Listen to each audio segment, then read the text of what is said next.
Assalamualaikum warahmatullahi taala wabarakatuh. Waalaikumsalam warahmatullahi wabarakatuh. Masih mencuri? Hah? Jangan dulu. Ya bebas. Oh, bebas. Pembahasan kali ini Heeh. mungkin supaya masyarakat atau kaum muslimin tak bosan. Kaum muslimin nggak gagal paham tentang kehebatan yang sekarang sudah viral.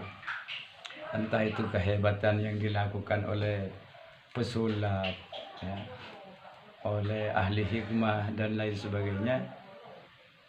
Jadi mungkin itu yang akan kita perbincangkan kali ini. Benar-benar. Karena sekarang lagi heboh tentang perdukunan yang mengatasnamakan agama. Oh, ada yang mengatasnamakan agama. Ya banyak lah. Mayoritas kebanyakan seperti itu demi mendapatkan Fulus. rezeki. Anu ya kan, finansial. Betul. Yang itu. Yang untungnya sekarang ada seseorang yang berani untuk mengungkit itu semua agar manusia-manusia yang di bagian pedalaman yang nggak tahu tentang ilmu spiritual, perdukunan atas segala macam berani membongkar trik-triknya. Gini sesungguhnya. Jadi di dalam agama itu dibagi pada 5. Ada 5 kehebatan. Yang 5 kehebatan itu satu sama lainnya nggak sama. Jadi kehebatan itu bertingkat-tingkat. Yang paling hebat yang pertama, terus yang kedua, yang ketiga, yang keempat, yang kelima yang paling jelek. Yang pertama adalah mukjizat. Apa mukjizat itu? Adalah amrun khariqun lil adah alladzi yaqa'u ala yadil anbiya, yaitu perkara yang luar biasa, perkara yang nyeleneh, perkara yang aneh, perkara yang di luar akal yang dilakukan atau terjadi pada kalangan para nabi dan para rasul. Itu mukjizat. Ini yang tertinggi. Mengapa mukjizat itu terjadi? Karena saking bersihnya jiwa, saking sucinya jiwa, saking takwanya hati, ya, saking dekatnya sama Allah sehingga oleh Allah diberi karomah. Bukan karomah, diberi mukjizat.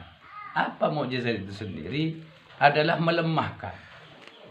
Mukjizat itu maknanya melemahkan argumen musuh, melemahkan argumen lawan supaya tak dapat berkutik sehingga bisa menerima kebenaran agama seperti itu.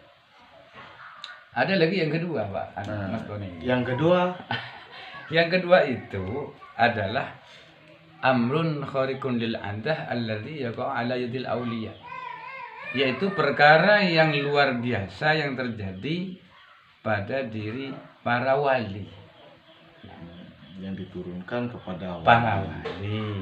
Kalau mukjizat Misalnya itu kan kepada para nabi. Kalau karomah ini khusus para wali, bukan nabi dia.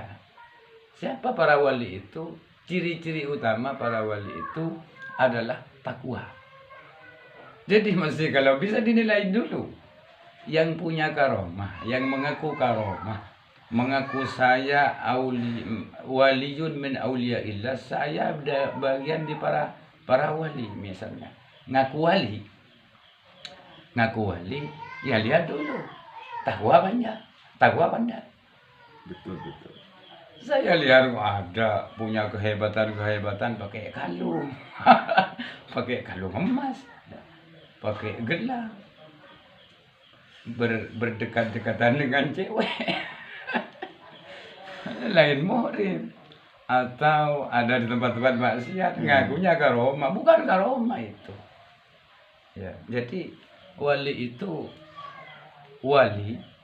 ya, itu kekasih Allah. Jadi dikasih karomah, macam-macam karomahnya.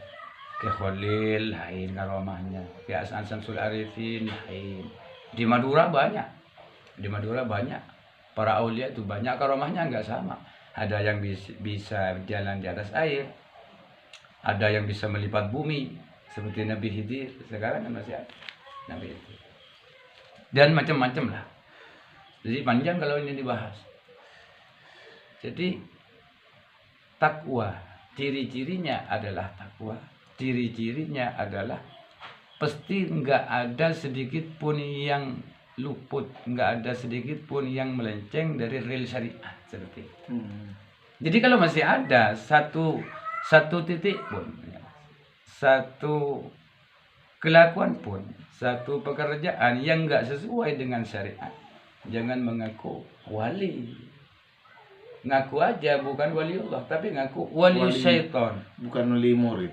Wali murid, wali murid, wali nikah, wali Allah. Yang terakhir wali syaitan. Oh. Paling parah. Paling parah. Jadi jangan sembarangan ngaku wali.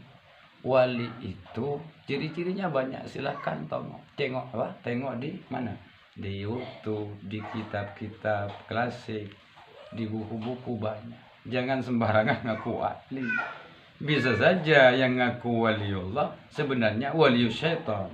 Ciri-cirinya wali syaitan itu mesti butuh materi, butuh keviralan, butuh finansial, butuh kekayaan. Intinya tahta harta wanita seperti itu. Jadi jangan sembarangan ya ngaku wali, jangan. Yang ketiga, bisa dilanjut ya? Lanjut. Ya dilanjut. Yang ketiga adalah maunah. Maunah itu terjadi bagi para solehin, yaitu perkara yang luar biasa yang terjadi bagi para solehin. Siapa solehin itu? Enggak sampai derajat wali. Di bawahnya. Mungkin wali. Satu strip di bawahnya. Satu strip di bawahnya maksudnya. Karena kalau ditimbang-timbang pekerjaan baiknya, amal baiknya dengan amal jeleknya, itu sangat sedikit amal jeleknya. Makanya dikatakan soleh atau solehin. Ini biasanya dikasih maunah. Jadi yang pertama mukjizat para nabi ya, kepada para nabi. Yang kedua karomah untuk para wali. Yang ketiga maunah untuk para soleh. Orang-orang Yanzilul maunah ala qadril maunah, seperti itu. Jadi maunah, pertolongan Allah itu turun tergantung seperti apa dia butuhnya sama bantuan Allah. Jadi maunah itu tergantung kebutuhan kita, kebutuhan orang soleh itu. Itu adalah perkara yang luar biasa juga. Yang keempat adalah irhas. Irhas itu adalah perkara yang luar biasa yang terjadi pada anak-anak yang belum baligh, seperti itu. Ini punya kehebatan juga, banyak terjadi.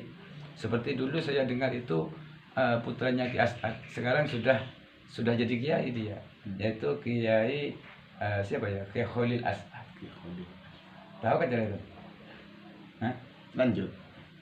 Ceritanya begini. Jadi pepaya itu dijatuhkan oleh Kiai Khalil itu. Lalu dimarahi oleh Kiai As'ad. Lalu nangis, minta digendong.